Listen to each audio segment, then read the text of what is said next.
Hello friends, स्वागत है आप सभी का हमारे यूट्यूब चैनल पर। और आज की इस वीडियो में हम बात करेंगे विज्ञान पाठ्य योजना के बारे में। और आज का टॉपिक है खाद्य विषाक्तन या फूड पॉइजनिंग। तो सबसे पहले आपको लिखना है दिनांक, कक्षा, वर्ग, वादन, समय, विषय और प्रकरण। इसके बाद आता है विद्यालय का नाम। अगला बिंदु है सामान्य उद्देश्य। तो पहला है छात्र छात्राओं की मानसिक तथा तार्किक शक्तियों का विकास करना। दूसरा है छात्र छात्राओं में वैज्ञानिक अभिवृत्ति का विकास करना। तीसरा है छात्र छात्राओं को विज्ञान के तथ्यों व नियमों से अवगत कराना। इसके बाद अगला बिंदु आता है विशिष्ट उद्देश्य। तो पहला है छात्र छात्राएं खाद्य विषाक्तन के बारे में ज्ञान प्राप्त करेंगे। दूसरा है छात्र छात्राएं खाद्य विषाक्तन की व्याख्या कर सकेंगे।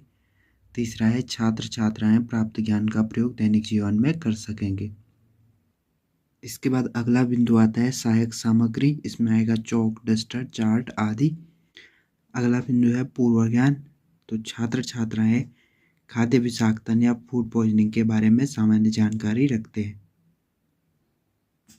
इसके बाद अगला बिंदु आता है प्रस्तावना प्रश्न। इसके लिए आपको पेज को दो भागों में बांटना है। एक तरफ लिखना है छात्र अध्यापक क्रिया, दूसरी तरफ छात्र प्रतिक्रिया। तो पहला प्रश्न है बेकरी में क्या बनता है। उत्तर है बेकरी में केक, बिस्कुट, ब्रेड आदि बनते हैं। प्रश्न नंबर 2 है बिस्कुट, ब्रेड आदि को कुछ दिन तक खुला छोड़ने पर क्या होता है। उत्तर है बिस्कुट या ब्रेड को कुछ दिन तक खुला छोड़ने पर उन पर फफूंद लग जाती है। प्रश्न नंबर 3 है फफूंद लगी ब्रेड को खाने पर क्या होता है। उत्तर है फफूंद लगी ब्रेड को खाने पर हम बीमार पड़ सकते हैं। प्रश्न नंबर 4 है खाद्य विषाक्तन या फूड पॉइजनिंग क्या होता है। ये हमारा समस्यात्मक प्रश्न है। इसके बाद आता है उद्देश्य कथन।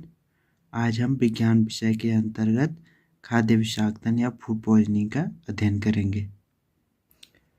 अगला बिंदु है प्रस्तुतिकरण। इसके लिए आपको पेज को 7 कॉलम में बांटना है।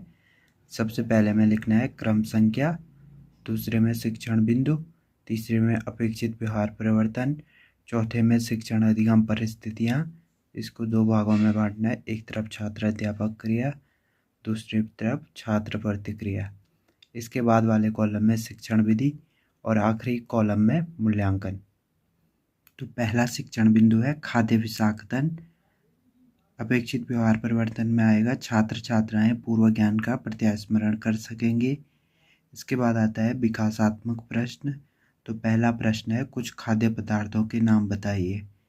उत्तर है दाल, चावल, रोटी, सब्जी आदि।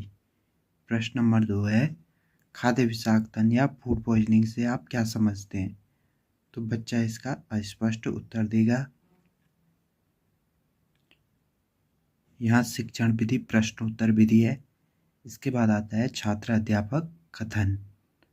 सूक्ष्म जीवों द्वारा संदूषित भोजन खाने से खाद्य विषाक्तन हो सकता है। हमारे भोजन में उत्पन्न होने वाले सूक्ष्म जीव कभी कभी विषैले पदार्थ उत्पन्न करते हैं। यह भोजन को विषाक्त बना देते हैं, जिसके सेवन से व्यक्ति बीमार हो सकता है अथवा मृत्यु हो सकती है। अपेक्षित व्यवहार परिवर्तन में आएगा छात्र छात्राएं नवीन ज्ञान प्राप्त करेंगे।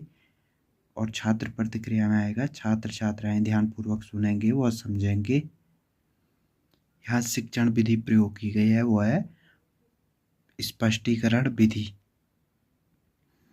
और आखिरी बिंदु आता है मूल्यांकन प्रश्न। तो पहला प्रश्न है खाद्य विषाक्तन किसके कारण उत्पन्न होती है। और दूसरा प्रश्न है खाद्य विषाक्तन किसे कहते हैं।